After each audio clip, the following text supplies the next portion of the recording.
So, if you take a look, what did you find about GCF? Does anyone want to describe what happened to them? Giancarlo? Go ahead, how can you tell?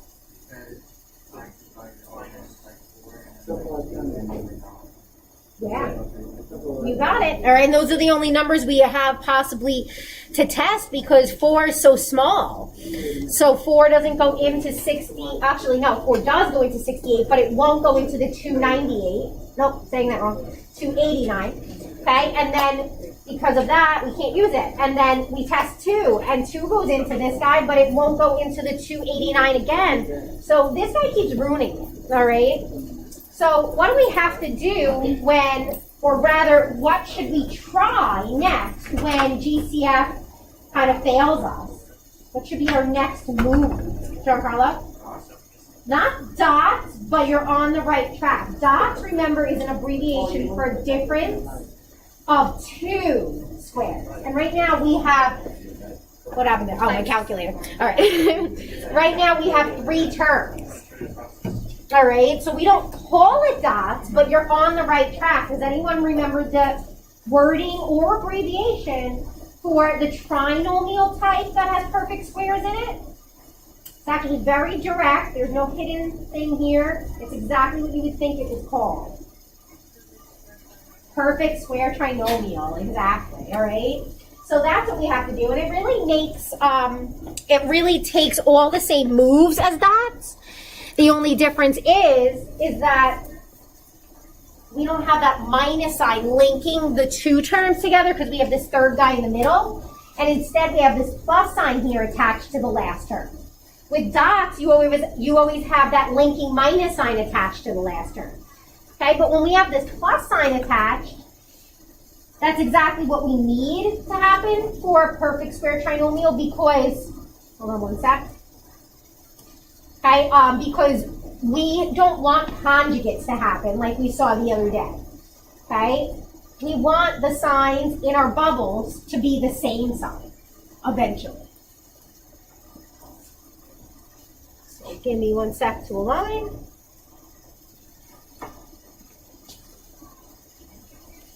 All right.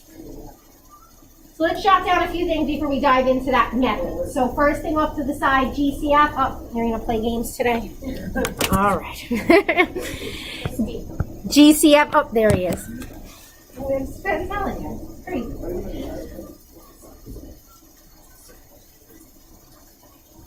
GCF.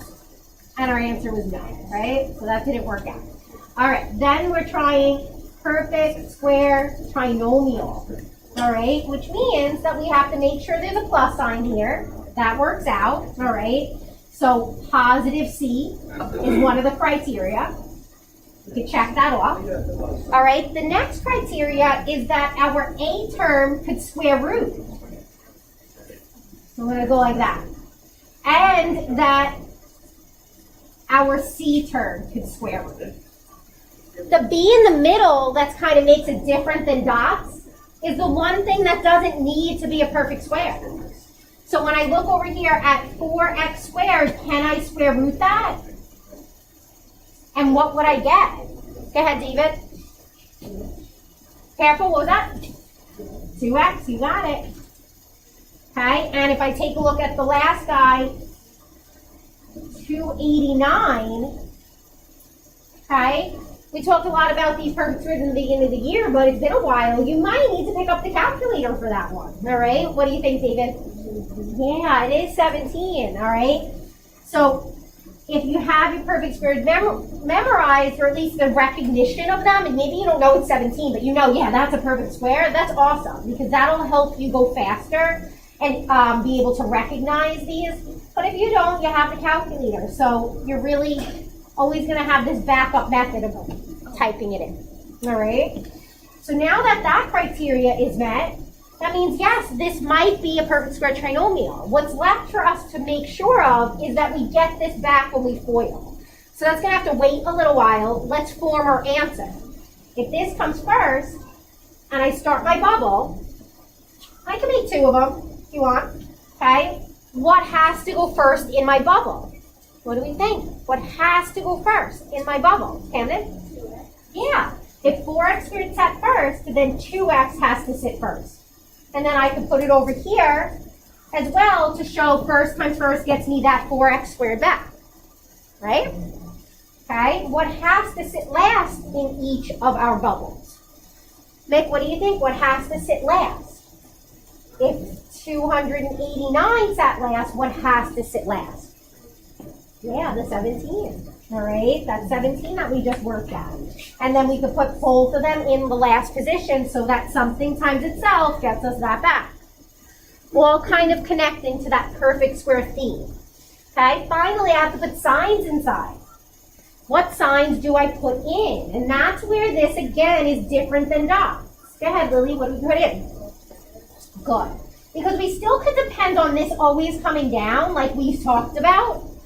But remember what I said right from the start, that if C is positive, then that means we have to have bubbles that have same signs to multiply back to be that 289. A negative 17 times another negative 17 will multiply back to be a positive 289. Does that make sense? All right, if I was to put a plus there, then now they won't multiply back to be that, and it will ruin things, as well as when I FOIL, I won't get a middle term back. But now with two signs that are the same, if I FOIL this, and I do we already talked about first times first and last times last, but if I do the inners, I get a negative 34x. If I do the outers, I get a new negative 34x. And when I combine them, they are like terms because they both have an x. And I'll do same signs, add, keep, and I'll get negative 68x. That's the guy that's sitting right there. So again, you kind of ignore that middleman for a while until the very end when you're checking your work. So that's the last criteria, is that the inners plus the outers equal the B term. Okay? If that for some reason doesn't work out, then that means that this wasn't a perfect square trinomial, but it worked out for us. If it's not a perfect square trinomial and like all these boxes get checked and all of a sudden this one doesn't get checked, that's when you would then switch over to the AC method like we talked about the other day. All right, but we were able to avoid it here. Okay, so if anyone tried the AC method, I do want to point out it still works. It's not wrong. All right, so if you did take your time to start doing 4 times 289 and do all of that, it's just the long way of getting to your answer. So it's always good to try perfect square trinomial first and get it out of the way. If it works, good, boom, you got it done quicker. If it doesn't, at least you know that you're not wasting your time when you try the AC method. All right? Mr. Chair, what you just did is essentially what Jill and I were just working on. Refreshing our memories. Exactly. So going through this process, we have the right numbers, but let's make sure we have the right signs. So before you go back and double check it, refactor it to make sure you get that same answer. Yeah, I would always do this. All right? I would never just plop them in and then just bank on it being right. I would always test the inners and the outers. All right? Especially for perfect square trinomial, because we don't acknowledge that B term at all. And if you don't acknowledge it, there's a chance that that's the one flaw that doesn't work out. All right? All right, so moving along to, okay, and on page 70, there's actually a fun relay race type of worksheet there with 4 problems on it that we're going to try to see if we could get a first, a second, and a third place winner right now. But I need all eyes up here so I can have you understand exactly what to do so you don't make a small error. What you're doing is solving the first system, and when you get the coordinate, whatever it is, say it's 7, 7, I don't know what it is. All right, and then it says here, use the y coordinate from your previous answer to replace the empty box in the next problem. So I have to use this guy and put it in here. And when I'm done with this one, same thing. Say this is 2, 3. I have to go ahead and use the y coordinate and put it in here. Do we see where I'm going? I'm not going to the next row and starting left to right again. I'm going in a circle. Do we see that? All right, and then same thing, if I get 1,7 here, I have to use the 7 in this box. Are we good? All right? They're following those arrows in the middle of the paper, right, Ms. Ventura? Yep, exactly. That's why it's going in that circular motion. All right, are we good? All right. Good. Go ahead and get started. So you're basically doing a relay race with yourself, all right? You can't pass on to the next problem until you finish the one before. Go ahead and dive in method that they're asking you to do.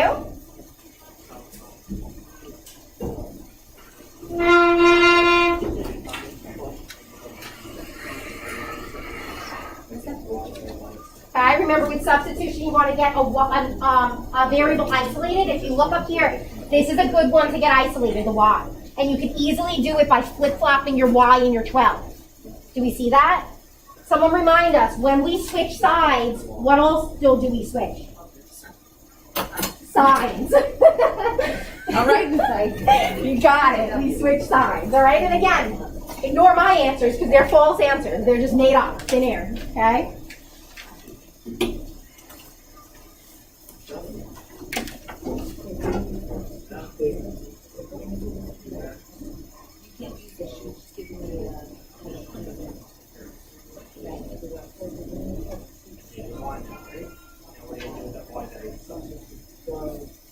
Plug in. Like this.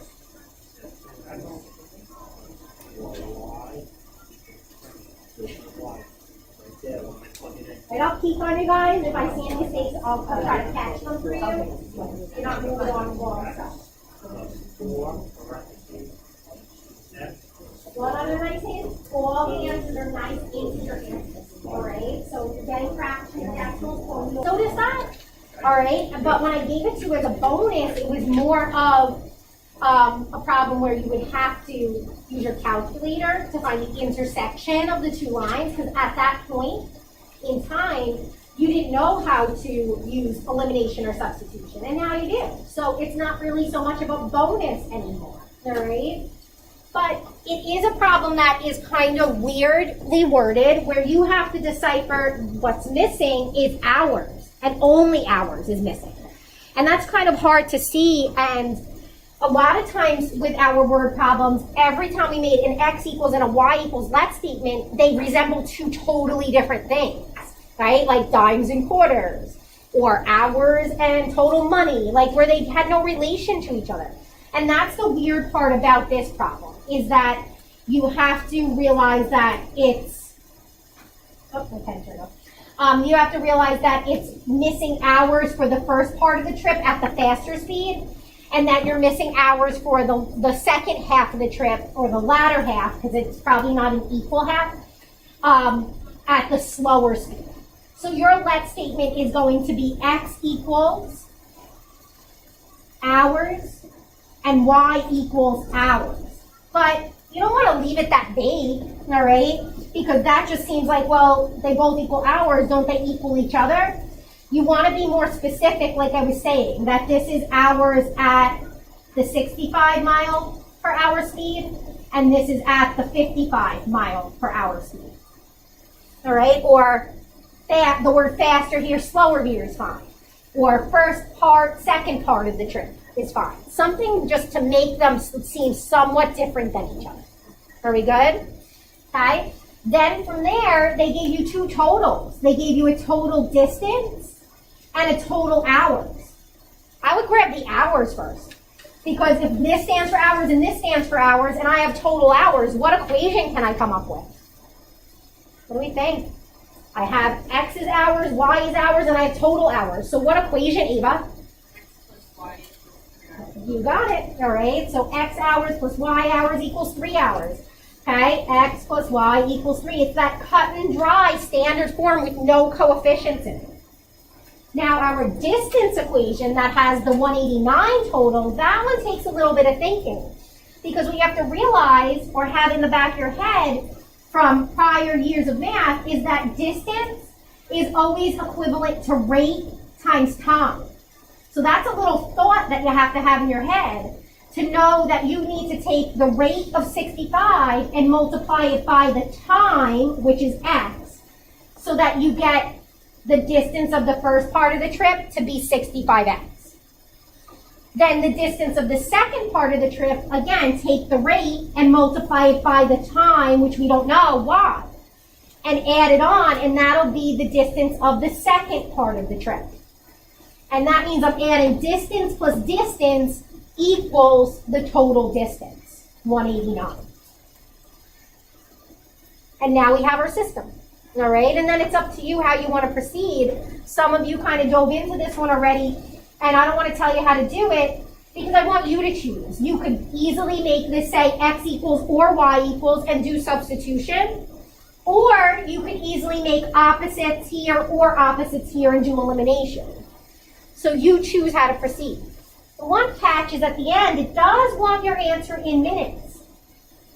So what's going to happen as a little prequel is you will get decimal answers because you're going to get part of an hour for answers. So you might get an answer like 1.4.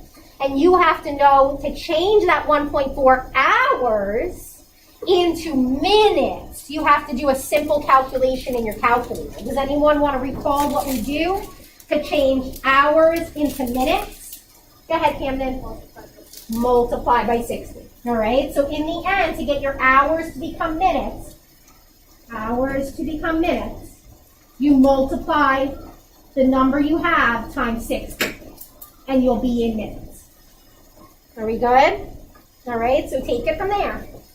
Okay, again, call me over if you need any help with any of those word problems.